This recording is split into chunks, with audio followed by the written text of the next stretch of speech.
Pro-life Republicans win in the battleground state of Florida. The state finally wraps up Senate and governor race recounts. Capitol Hill correspondent Jason Calvi reports nearly 2 weeks after the election. Good evening, Jason. Good evening, Wyatt. These Florida races were so close, they were legally required to recount their 8 million votes. Now 2 Florida Right to Life endorsed candidates can claim victory. Republican Catholic Ron DeSantis wins the governor's race, while current Republican Governor Rick Scott is the state's next senator. He unseats a veteran Democrat. Republican Rick Scott beats 3-term Democratic Senator Bill Nelson. But Nelson says he won't stop fighting for what he calls human rights. Civil rights, women's rights, LGBT rights, and the sacred right to vote.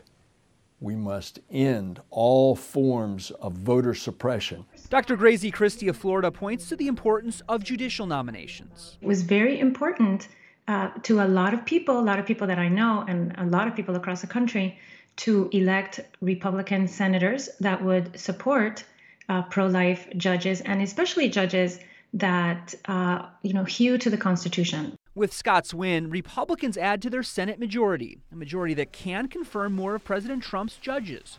In the race to be Florida's governor, conservative Congressman Ron DeSantis beats liberal Democrat Andrew Gillum. More than 4 million of you decided that you wanted a different direction for the state of Florida. Florida Congressman-elect Michael Waltz says Floridians are sticking with the GOP, in part because of the booming economy. We've seen Republicans win, and I think that's a reflection of our emphasis on individual liberty, individual responsibility, kind of the sky's the limit, small government, deregulation, pro-growth, kind of pro-economic agenda. In Florida, a state with nearly 2 million Catholics and a large percentage of Hispanics. We want what everybody wants, a good job so we can raise good families.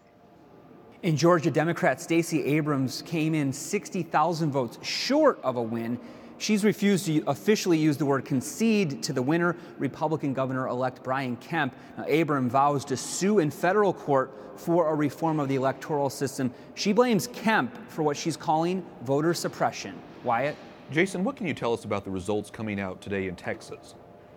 Republican Will Hurd squeaked by his Democratic challenger for the win.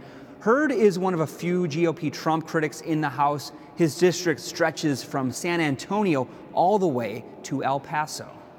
Capitol Hill correspondent Jason Calvi reporting. Thanks, Jason.